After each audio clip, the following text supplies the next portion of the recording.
एक धारा थी जिन्होंने कहा कि पहले अपने मूल पर चलो, फिर से हम उसको भूल गए हैं। स्वामी दयानंद सरस्वती, स्वामी विवेकानंद,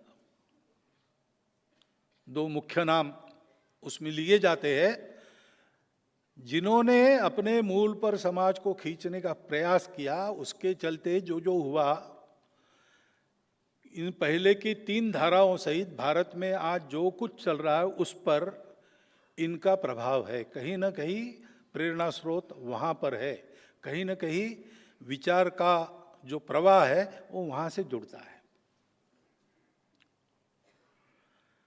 परंतु ये चारों धाराएं चली जैसा भारत हमको चाहिए।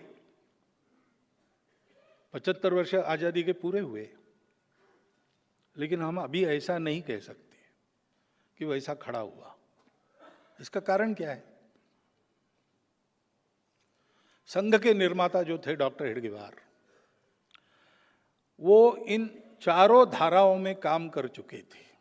उनको हम जन्मजात देशभक्त कहते हैं, क्योंकि बचपन से ही ये चिंगारी उनके मन में थी कि देश के लिए जीना चाहिए, देश के लिए मरना चाहिए। स्वयं बचपन में ही अनाथ हो गए थे, दरिद्रता में आगे बढ़ना पड़ा, लेकिन देश के लिए चलने वाले कामों में भाग लेना उन्होंने कभी नहीं छोड़ा। और विद्यार्थी के नाते उनका जो कर्तव्य था अपनी पढ़ाई अच्छी तरह से पूर्ण करना, उसमें अपने विद्यालय में पहले 10 में आना, ये भी कभी उनका छूटा नहीं। वंदे मातरम आंदोलन 1905-6 में जो हुआ, उस समय उन्होंने नागपुर के सारे विद्यालयों में उस आंदोलन का संगठन किया। जब इंस्पेक्टर लोग स्कूल इंस्पेक्शन के लिए आते थे तो हर क्लास में उनका स्वागत वंदे मातरम से होता था। चिढ़कर उन्होंने सारे विद्यालय बंद कर दिए। कौन इसके पीछे पता लगाने का प्रयास किया।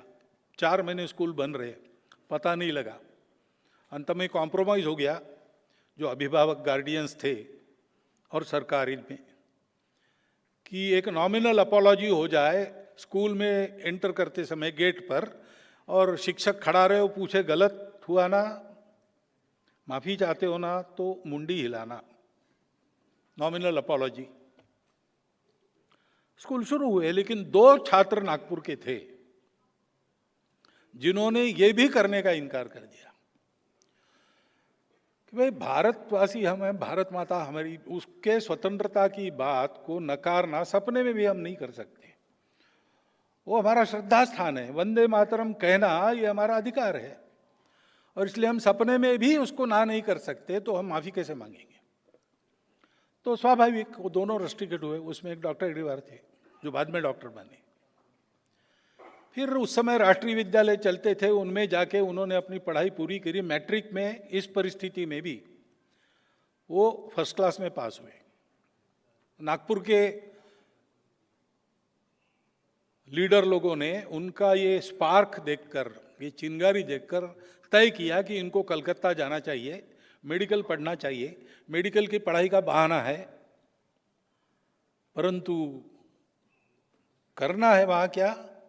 क्रांतिकारकों की कोऑर्डिनेशन कमेटी वहाँ है, अनुशीलन समिति। उससे संबंध स्थापित करना और क्रांति कार्य पश्चिम भारत में भी शुरू करना।